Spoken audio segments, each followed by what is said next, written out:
नमस्कार, राम राम, खमा गणी। दोस्तों, मैं हूँ दीप्ति। आपका स्वागत करती हूँ आप ही के इस पसंदीदा कार्यक्रम में जिसका नाम है पावना।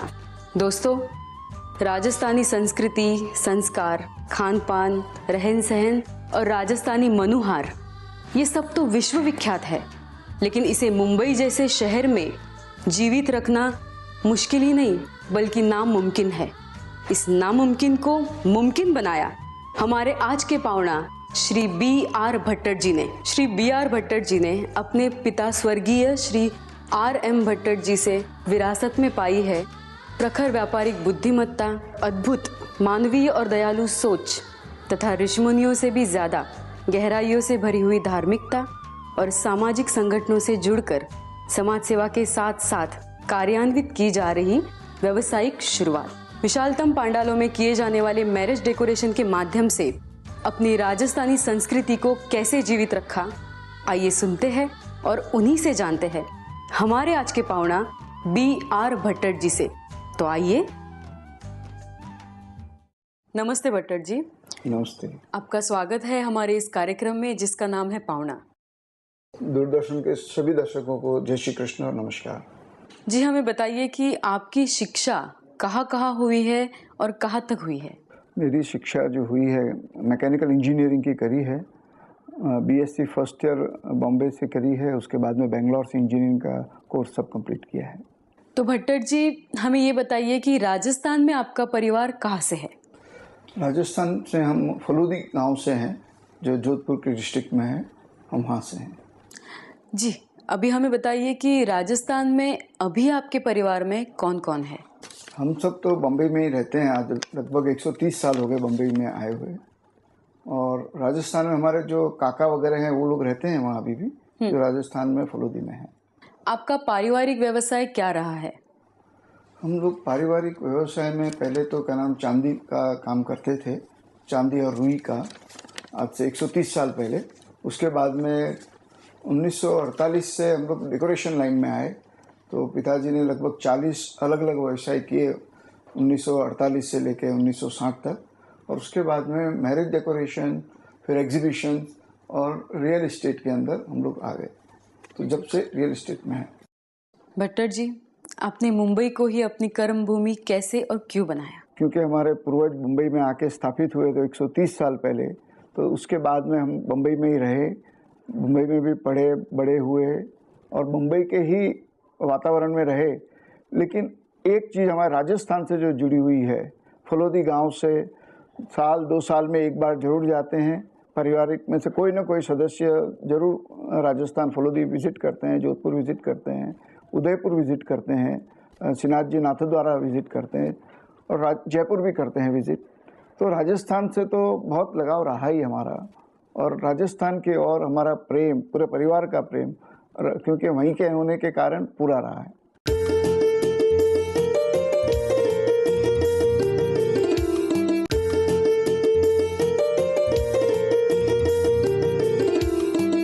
B.R. जी, आपका परिवार आज भी माहेश्वरी समाज में सबसे ज़्यादा लोकप्रिय समाज है और आज भी संयुक्त रूप से स्थापित है और संयुक्त रूप से व्यवसाय की तरफ अग्रसर है।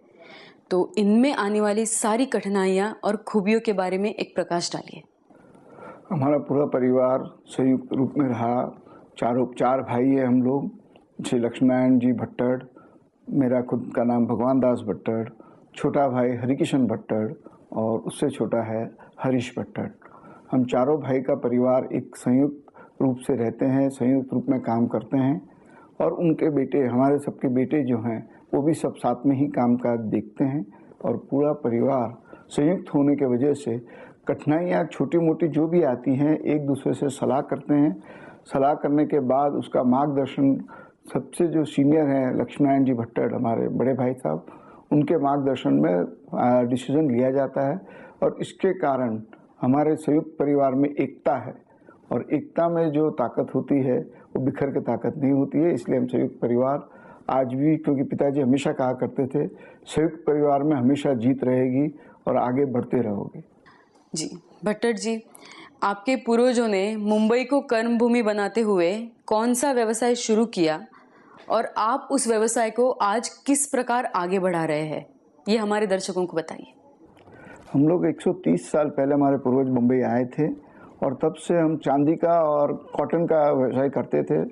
उसके बाद में हम लोग 30-40 पिताजी ने व्यवसाय बदली करने के बाद डेकोरेशन का व्यवसाय स्थापित किया और उसके बाद में उसमें बहुत कुछ आगे बढ़े, प्रॉपर्टीज़ में आगे बढ़े, ज़मीनें ली, प्रॉपर्टीज़ ली और उसको डेवलपमेंट तक आगे बढ़े हैं। भट्टर जी, मुंबई में रहने वाले राजस्थानियों के लिए आपका क्या सहयोग रहा है? हम एक राजस्थानी होने के नाते सबसे ज़्यादा प्रेम राजस्थानियों के साथ स्वाभाविक है कि रहेगा और उनके साथ है और रहता ही है।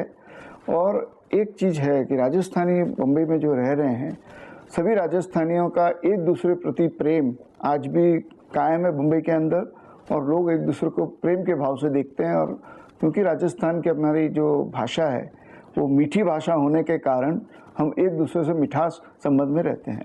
आपके पिताजी आदरणीय बाबूजी रामचंद्र भट्टर जी ने डेकोरेशन का बिजनेस शुरू किया, आपने उसी व्यवसाय को आगे बढ़ाया, पर इस लीक से हटके आपने रियल एस्टेट में कदम रखा और उसमें आप नई ऊंचाइयों को छू रहे हैं। तो इस बारे में आपके क्या अनुभव है, हमारे दर्शकों को बताइए।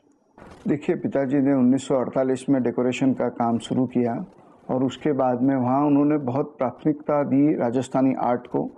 और राजस्थानी आर्ट हमारे जैसलमेर का पैलेस हो, जयपुर का पैलेस हो और भी राजस्थान के आर्ट के जो कुछ भी था, उसके वजह से पूरे मैरिज डेकोरेशन में डेकोरेशन बेस्ड था राजस्थानी आर्ट के ऊपर।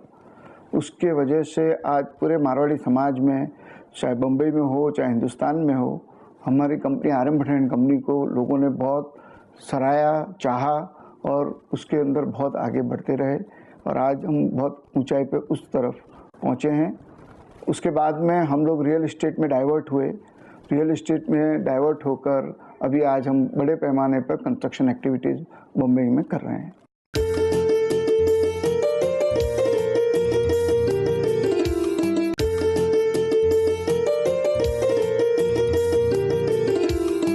भट्टर जी, आप मुंबई के वैष्णव संप्रदाय के तीर्थ मोटा मंदिर के ट्रस्टी हैं।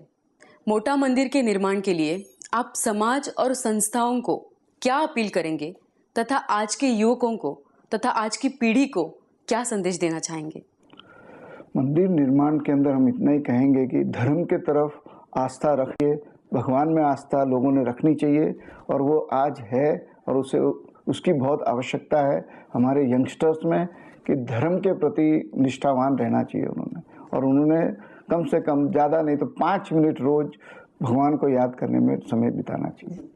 आदरणीय बापूजी RM भट्टर जी महानगर के वैष्णव संप्रदाय के प्रतीक पुरुष के रूप में पूजित है, तो उनके द्वारा किए गए कुछ अविस्मरणीय कार्यों का स्मरण हमारे दर्शकों को करवाइए।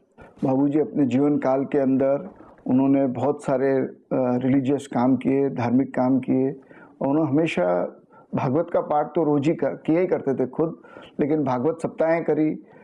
2501 के भागवत सप्ताह ब्राह्मणों के साथ में भागवत सप्ताह 2002 में बड़ा आयोजन हुआ था। उसके बाद में 2008 के अंदर भव्य कार्यक्रम हुआ था जिसमें 40 प्रमुख मंदिर हिंदुस्तान के उस क्रॉस मैदान के अंदर भागवत सप्ताह में दिखलाया था, लोगों को दर्शन कराए थे। और नित्य मंदिरों में जो सब अर्चना, आरती अर्चना सब जो होती है वो सब किया था इन मंदिरों में।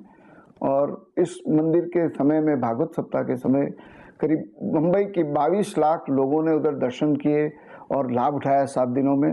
एक चीज़ बहुत महत्व की है, मुंबई जैसे एकदम बिजी सिटी के अंदर लोगों ने उसे दर्शन करने के लिए जो भीड़ उमड़ी थी वो मुंबई के इतिहास में इस तरह से 7 दिनों में इतनी भीड़ कभी नहीं उमड़ी एक धार्मिक जगह के दर्शन करने के लिए, मंदिरों के दर्शन करने के लिए। 4 धाम 12 ज्योतिर्लिंग के भी दर्शन थे वहाँ, लोगों ने तिरुपति बालाजी के भी दर्शन थे, श्रीनाथ जी के भी मंदिर के दर्शन थे। तो सभी प्रमुख मंदिरों के होने के वजह से लोगों ने बहुत उत्साह से सवेरे 7 बजे से लेकर रात को 11 बजे तक मंदिर में वहाँ ग्राउंड के ऊपर बहुत भीड़ थी। उसके बाद में उन्होंने यमुना जी के किनारे यमुना जी का चुनरी मनोरथ का प्रोग्राम किया, ब्रज उत्सव करके प्रोग्राम किया, मथुरा में जाके वहाँ पूरे हेलीकॉप्टर से पुष्प गिराए गिरिराज जी के ऊपर, यमुना जी के ऊपर, और चुनरी मनोरथ का प्रोग्राम किया यमुना जी पर, और उपर्णा का प्रोग्राम पूरे गिरिराज जी के 21 कोस के परिक्रमा के अंदर उन्होंने उपर्णा उड़ाए गिरिराज जी को, और वह बहुत स्मरणीय काम हुआ जो बहुत लोग आज भी याद करते हैं।